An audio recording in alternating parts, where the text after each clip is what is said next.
Hey there, welcome to LSAT Demon Daily. I'm Ben Olson, that's Nathan Fox. We're the founders of LSATdemon.com and our weekly podcast, Thinking LSAT. We have an email here from Anonymous.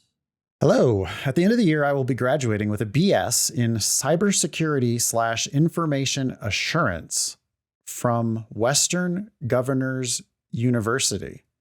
WGU is a fully accredited university, but as a transfer student, I learned that WGU operates on a pass-fail system, so most postgraduate institutions equate the UGPA as a 3.0.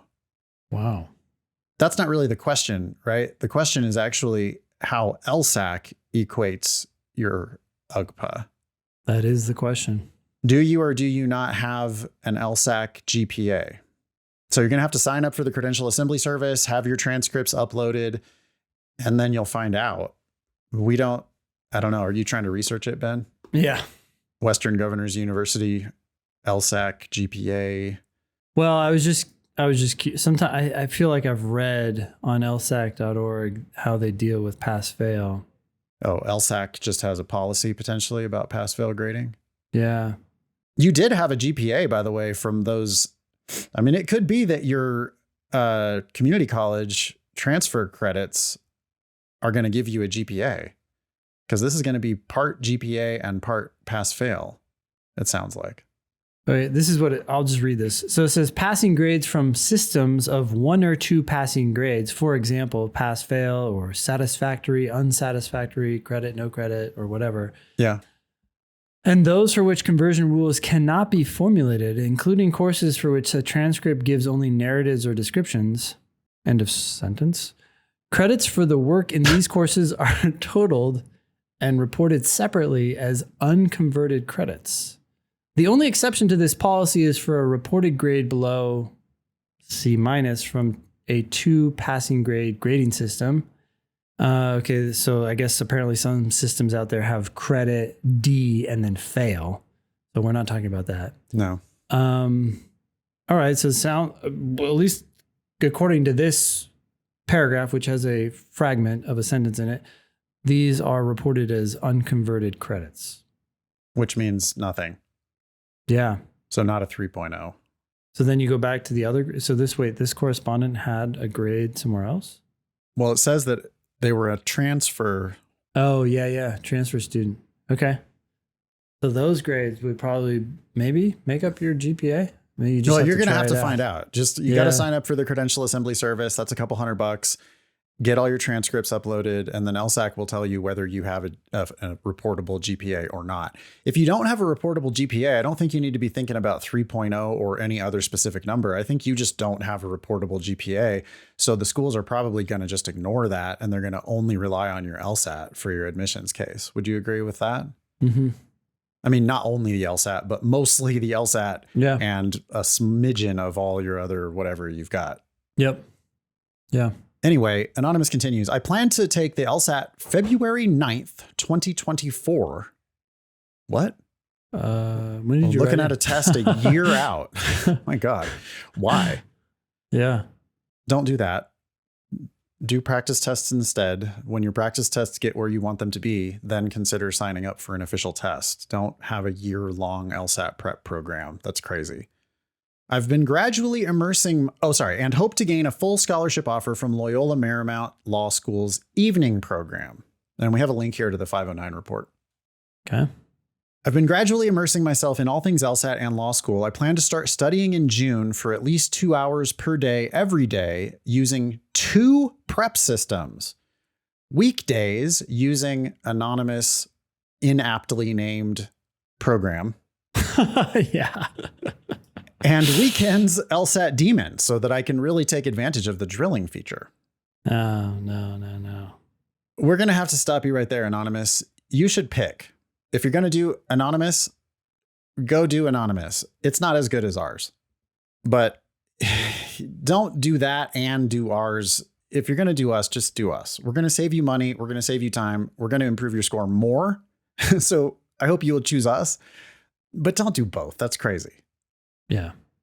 That's not to say we don't want refugees. If you've already paid money for Anonymous inaptly named LSAT program, you might be able to get a refund from them. Or if you can't get a refund, you might just have to walk away from it as a sunk cost. You know, your time is your most valuable resource. So he goes on and says, with 8 to 9 months of dedicated daily studying, parentheses, 500 to 600 hours total, do you think that will be enough preparation to land between a 170 and a 175 plus LSAT score? I don't fucking know. Do we even have a diagnostic? I don't think we do. We don't know where you're at. And you know, it's way too much time if you have a 160 right now. Yeah, right. If you start in the high 150s or in the 160s, then you're not going to need nearly that much time probably to break into the 170s. If you start at a 135, you might never break into the 170s. You know, only like what, 2-3% of the population gets into the 170s. Yeah. 3 or 4% maybe these days with a little inflation. I don't know, but I hate your overarching plan. I do not like it at all. I think you should do LSAT Demon, and you should give us 1 hour a day starting as soon as you're ready. And we might get you to an official LSAT a hell of a lot sooner than February of 2024. We're also going to coach you through taking it multiple times so that you can take advantage of the fact that law schools, including LMU, only care about your highest LSAT score. It goes on into some stats here.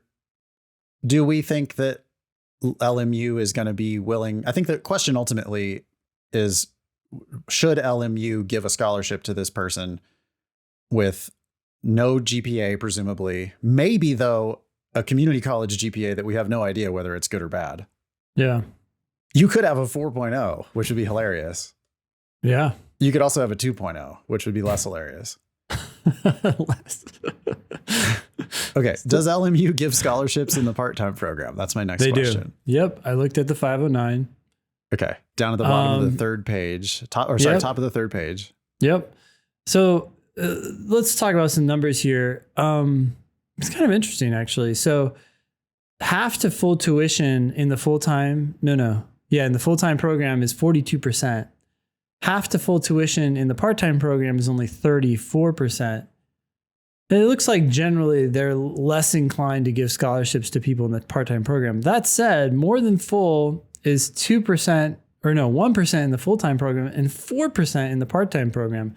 Maybe that's because of GI Bill. It's a small change, but I don't know. 7 out of 180. Yeah, it's still a pretty small sliver to shoot for. Yeah. You would definitely need an LSAT above their median, at least.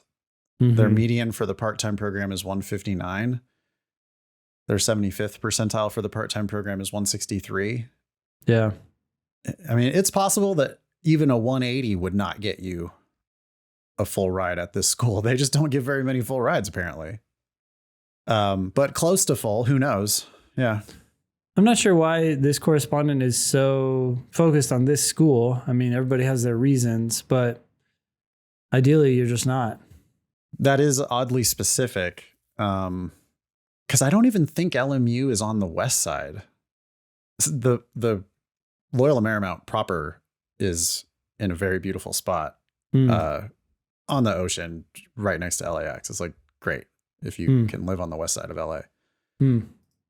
But the law school itself, 919 Albany Street, Los Angeles, that's downtownish, adjacent to K-Town and USC and Southwestern Law School. This person is also hoping to get into the 170s, which is way beyond Marymount's 75th percentile. LA's weird because it has like 2 pretty great law schools and then 2 okay law schools. Yeah. I mean, certainly like region, there's like big gap is what I'm saying. Yeah. You know, UCLA and then USC are both like premier. And then everything else in Los Angeles is Loyola Marymount and Southwestern. And they're like, okay, but they're decidedly regional schools. Yeah. So it is kind of, I wonder why you're looking only at Loyola particularly. And do you know that the campus is not on the ocean, but it's downtown?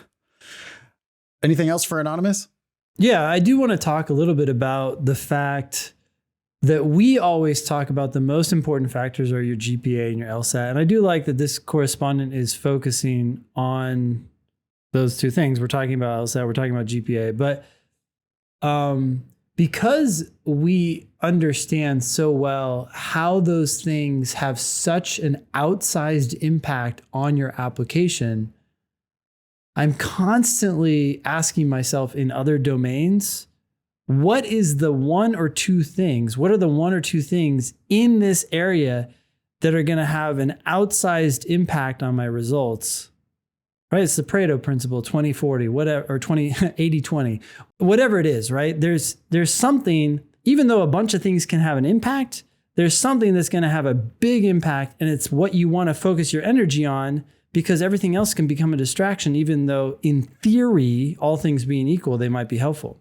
The reason I'm thinking about that is this person has planned out all this stuff, right? Oh, I'm going to do 2 courses. I'm going to do 2 hours a day. I'm going to do this for the next year. Oh, by the way, that's 500 to 600 hours. These are all things that are a distraction, right? So I want Anonymous to come back to just doing a question on the LSAT and then reviewing it. That, doing an official question and then reviewing it and understanding it, those are the 2 things that are going to have an outsized impact on your progress on the LSAT. Nothing else matters, even if they have marginal benefit, because they end up becoming a distraction and they pull you away from the things that actually have a huge impact. That was a long story, but the point is... Yeah, you don't need belt and suspenders here with the other prep program and the Demon. Figure out which one of those is going to help you the most. 2 hours a day, every day. Yeah. All this stuff. I just feel like it's mental overload. Just sit down and do a question and then review it and understand it. And that's what the Demon's built for. I mean, the Demon's it's going to navigate itself to your weaknesses. It's going to fix your problems one question at a time. And it's just better than any other program available. Yeah. I hate to be, I really don't want to be a commercial, but like we have the goods. And so I would encourage you to just trust us. We appreciate you writing in and getting our advice. If you're going to trust us, just go ahead and trust us the rest of the way, because we're going to make this easier for you. Thanks for writing in. Email daily@lsatdemon.com if you'd like to ask us a question or share some LSAT or law school admissions news. Thanks for listening.